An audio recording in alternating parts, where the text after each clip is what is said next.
നമ്മുടെ മുഖത്തിൽ കണ്ണിനൊക്കെ എങ്ങനെ നമ്മൾ കൊണ്ടുനടക്കുക? ഒരു ദിവസം അവസാനിക്കുമ്പോഴേക്കും ഒരു ദിവസം നമ്മുടെ കണ്ണുകൾ ചെയ്തു കൂട്ടിയ തിന്മകൾ നോക്കിക്കണ്ടാൽ നമുക്ക് കണ്ണ് വെക്കാനുള്ള അവകാശമുണ്ടോ?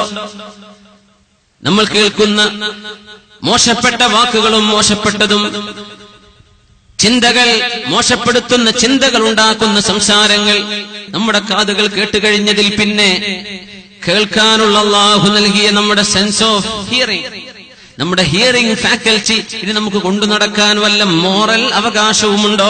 ചിന്തിച്ചു നോക്കി.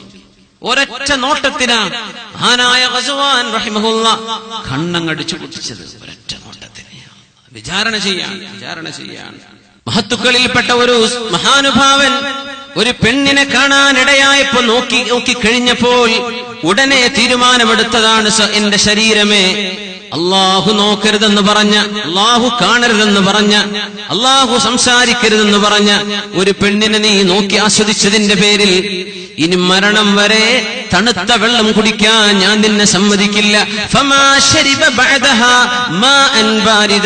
അതിൽ പിന്നെ തണുത്ത വെള്ളം അദ്ദേഹം കുടിച്ചിട്ടില്ലത്രേ, ചുടുവെള്ളം കുടിപ്പിച്ച് ശരീരത്തെ ശിക്ഷിക്കുകയായിരുന്നു മഹാനവറുകൾ. എന്റെ ചെറുപ്പക്കാരാലോചിച്ചു നോക്കി, എത്രയാ നമ്മുടെ കണ്ണിനെ നശിപ്പിച്ചത്. വിചാരണ ചെയ്യുന്നവർ തിന്മകൾക്ക് മാത്രമല്ല വിചാരണ, ഏതെങ്കിലും അനാവശ്യമായൊരു ചോദ്യം ചോദിച്ചു പോയതിൽ പിന്നെ വിചാരണ ചെയ്തവർ ഒരു ദിവസം അവസാനിക്കുമ്പോഴേക്കും വിചാരണ ചെയ്യുന്നവനാണ് മുസ്ലിം. അവന്റെ ഒരു ദിവസം കടന്നു പോകുന്നത് കൃത്യമാണ്, അതിന് വിലയുണ്ട്, സെക്കൻഡുകൾക്ക് വിലയുണ്ട്. അവിടെ ഹസ്സാൻ ഇബ്നു അബീ സിനാൻ റഹിമഹുള്ള വഴിയിലൂടെ നടക്കുമ്പോ ഒരു വീട് കണ്ടപ്പോ ചോദിച്ചു, ഈ വീടുണ്ടാക്കിയിട്ട് എത്ര കാലമായിട്ടുണ്ട്? മിമ്മതാ ബുനിയ ഹാദാ, എത്ര കാലമായി ഇപ്പൊ ഈ ബിൽഡിംഗ് ഇവിടെ ഉണ്ടായിട്ട്? ചോദ്യം. നമ്മളിത് പറയുമ്പോ ഉടച്ചോനെ, ഇതൊക്കെ എന്താ, ഒന്നുമല്ല എന്ന് വിചാരിക്കുന്ന സംഗതികളല്ലേ എന്ന് ചിന്തിച്ചു പോകും. വെറുതെ ചോദിച്ചു. നമ്മൾക്ക് ചോദിക്കൂലേ, എത്ര കാലമായി ഈ ബിൽഡിംഗ് ഇവിടെ ഉണ്ടായിട്ട്? ഇത് എന്നെടുത്ത ബിൽഡിംഗ് ആണ്. വെറുതെ ചോദിച്ചു. എന്നിട്ട് ശരീരത്തോട് മുൻതിരിഞ്ഞുകൊണ്ട് ശരീരത്തോട് ചോദിച്ചു, തസ്അലീന അമ്മാ ലാ യഅനീക്, നിനക്ക് ആവശ്യമില്ലാത്തത് നീ ചോദിച്ചുവല്ലേ ശരീരമേ? ആവശ്യമില്ലാത്തത് ചോദിച്ചില്ലേ? അത് ചോദിക്കേണ്ട വല്ല കാര്യം ഉണ്ടായിരുന്നു? അത് എന്നെടുത്തോട്ടെ, എത്ര കാലം മുമ്പ് എടുത്തോട്ടെ, നിനക്കെന്ത് കാര്യം ശരീരമേ? നീ ആ ചോദിച്ചത് വെറുതെയാണല്ലോ, നിനക്കെന്ത് ഉപകാരം അതുകൊണ്ട്? തസ്അലീന അമ്മാ ലാ യഅനീക് ലൗ ആഖിബന്നകി ബിസൗമി സന, ഇതിന് പകരം നിനക്ക് സുന്നത്ത് നോമ്പ് ഒരു വർഷം മുഴുവനും നീ നോറ്റേ പറ്റൂ എന്ന് ഒരൊറ്റ ചോദ്യത്തിന് പകരം ഒരു വർഷം നോമ്പെടുപ്പിച്ച മഹാനാണ് ഹസ്സാൻ ഇബ്നു അബീ സിനാൻ റഹിമഹുല്ലാ. ഇപ്പൊ എന്താ നമ്മൾ പറയാ? ഇവരൊക്കെയാ വലിയ ഈ ദീനിന്റെ മഹത്തുക്കൾ, ഇവരൊക്കെയാണ് കാണിച്ചു തന്ന ആ മഹാപാതകൾ.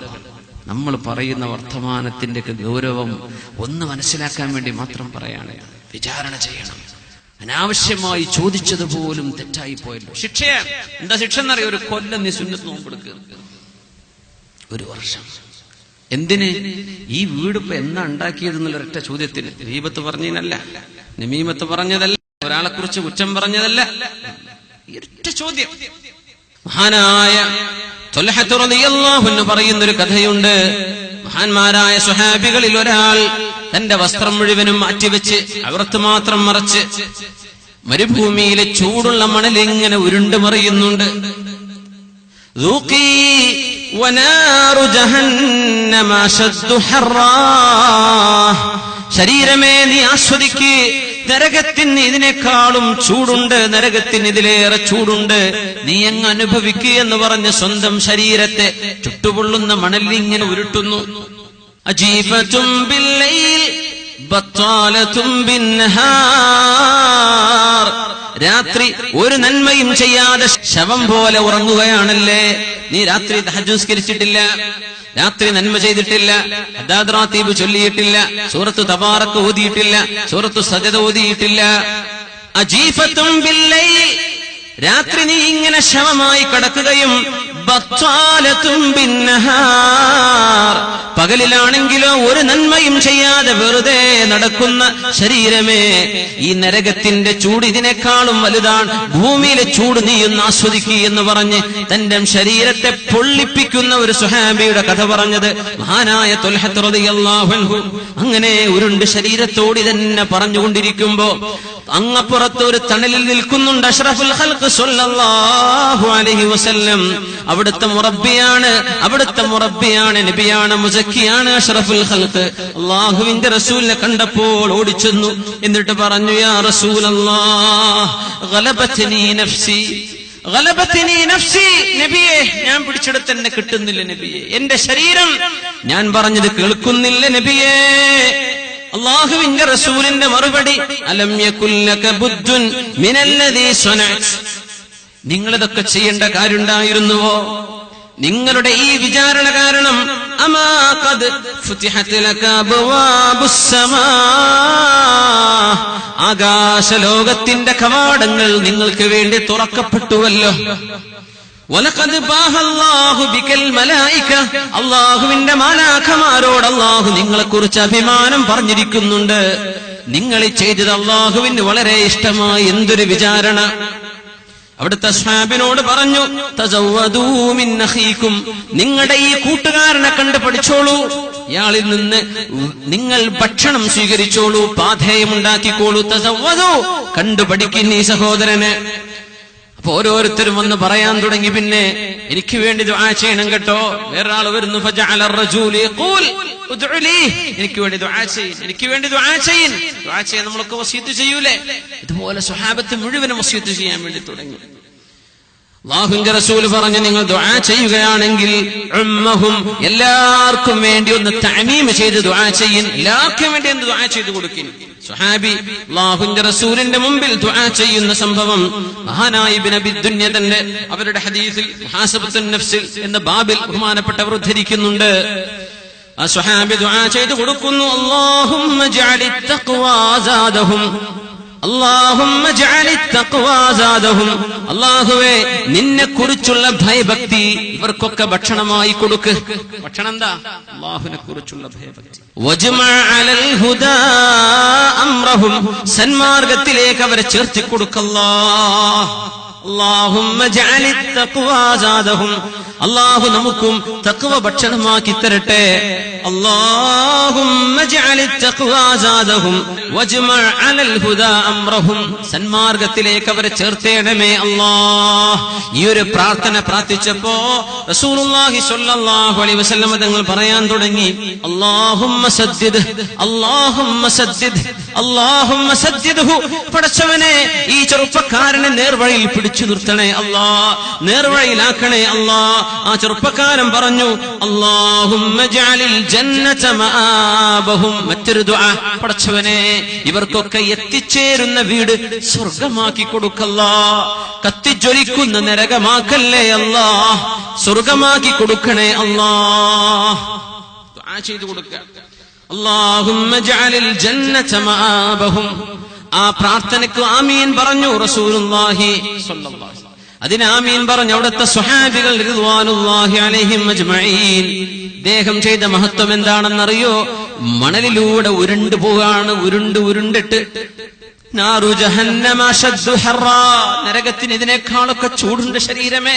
രാത്രി നീ ഒന്നും ചെയ്യുന്നില്ലല്ലേ, പകലിൽ നീ ഒന്നും ചെയ്യുന്നില്ലല്ലേ, പകലിൽ ബത്വാല ഒരു പണിയും ചെയ്യാതെ നടക്കുകയാണല്ലേ, രാത്രി ശവം പോലെ കിടന്നുറങ്ങാണല്ലേ, നീ അനുഭവിക്കേ എന്ന് പറഞ്ഞ് ശരീരത്തെ വിചാരണ ചെയ്യുന്ന സ്വഹാബിയുടെ പ്രാർത്ഥന അല്ലാഹു സ്വീകരിക്കുമെന്ന് പഠിപ്പിക്കുകയാണ് റസൂലുള്ളാഹി സ്വല്ലല്ലാഹു അലൈഹി വസല്ലം.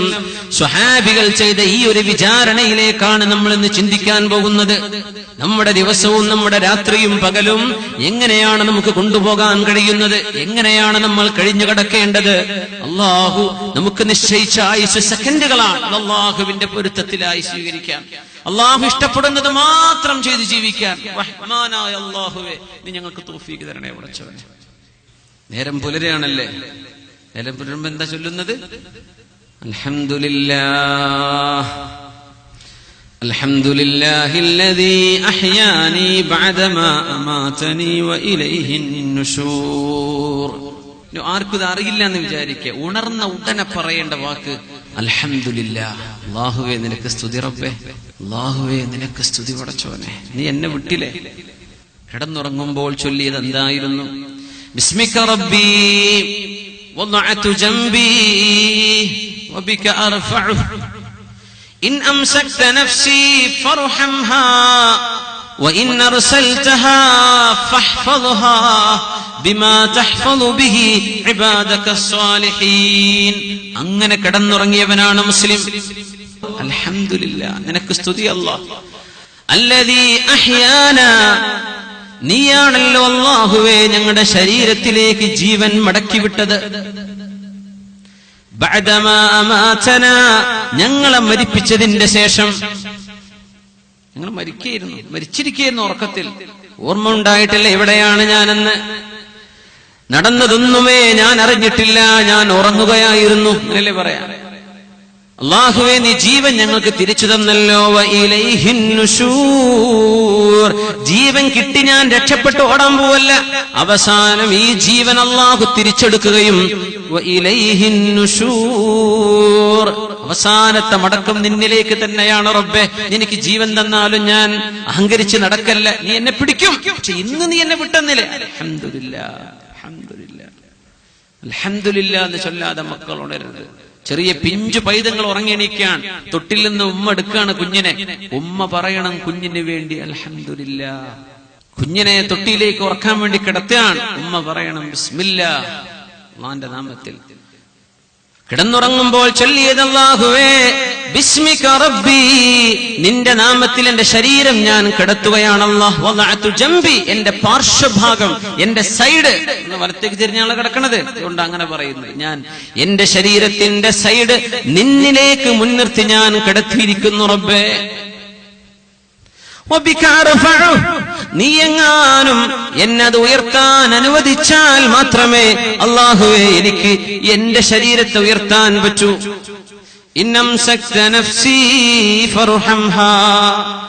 നീ എന്റെ റൂഹിനങ്ങ് പിടിച്ചു വെക്കുകയാണെങ്കിൽ, ഈ ഉറക്കത്തിൽ നീ എങ്ങാനും എന്നെ മരിപ്പിക്കുകയാണെങ്കിൽ, ഫർഹംഹാ, എന്റെ ശരീരത്തോട് റഹ്മത്ത് ചെയ്യണേ അല്ലാഹ്. ഇതൊക്കെ നമ്മൾ ചൊല്ലി കിടക്കുന്നത് എന്തൊരു ദിക്റാണ്. നാളെ നേരം പുലരുമ്പോൾ നീ എന്റെ റൂഹിനെ തിരിച്ചുവിടുകയാണെങ്കിൽ, ഉറക്കത്തിന് എഴുന്നേൽക്കാൻ എപ്പോഴെങ്കിലും നീ എന്നെ അനുവദിക്കുകയാണെങ്കിൽ, ഫഹ്ഫദ്ഹാ ബിമാ തഹ്ഫദു ബിഹി ഇബാദക സ്വാലിഹീൻ, നിന്റെ സജ്ജനങ്ങളെ നീ എങ്ങനെയാണോ സൂക്ഷിക്കുന്നത് അങ്ങനെ സൂക്ഷിക്കണേ എന്നെ നീ. നേരം വെളുത്ത് ഞാൻ എഴുന്നേറ്റ് നടന്ന് ചെയ്യുന്നത് നിന്റെ സജ്ജനങ്ങൾ ചെയ്യുന്ന പണിയാക്കി തരണമേ. അങ്ങനെ പറഞ്ഞു കിടന്നതാ. എഴുന്നേൽക്കുമ്പോൾ അൽഹംദുലില്ലാഹ്.